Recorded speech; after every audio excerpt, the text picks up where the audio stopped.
কুষ্টিয়া পৌর এলাকার বটতৈল থেকে শহরের প্রাণকেন্দ্র পর্যন্ত ১৪১ কোটি টাকা ব্যয়ে ৫ কিলোমিটার সড়কটি ২০২০ সালে ৪ লেনে উন্নীতকরণের কাজ শুরু করে একটি ঠিকাদারি প্রতিষ্ঠান। নির্মাণাধীন সড়কে সদর উপজেলা আওয়ামী লীগের সাধারণ সম্পাদক রেজাউল হক ৯৯% জমির মালিকানা দাবি করে। সড়ক নির্মাণ বন্ধে হাইকোর্টের নিষেধাজ্ঞা চান, পান নিষেধাজ্ঞাও, আর এতেই বাধে জটিলতা।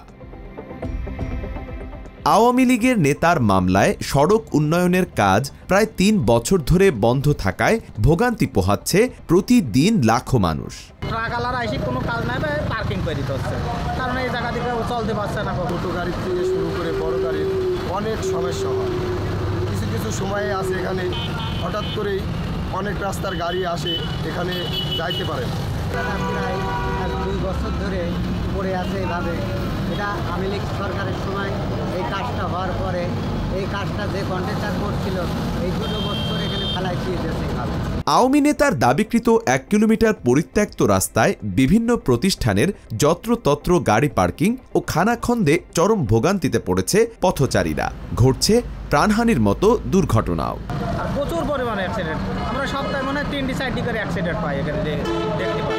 আওয়ামী লীগের প্রভাবশালী একজন স্থানীয় নেতা এই রাস্তার উপরে পিটিশন দায়ের করার কারণে এই রাস্তাটা সামান্য কিছু রাস্তা কেন বন্ধ হয়ে আছে আসলে আমরা সাধারণ জনগণ আমাদের বোধগম্য নয়। হাইকোর্টের নিষেধাজ্ঞা থাকায় আইনি প্রক্রিয়ার মাধ্যমে সমাধানের আশ্বাস সড়ক ও জনপথ বিভাগের। যেহেতু এখন হাইকোর্টের থেকে নিষেধাজ্ঞা আছে, ওই জন্য ওইটুকু অংশটুকু, ওই যে ৩০০ মিটার মতো হবে, ওই অংশটুকু কাজ বন্ধ আছে হাইকোর্টের নিষেধাজ্ঞার কারণে।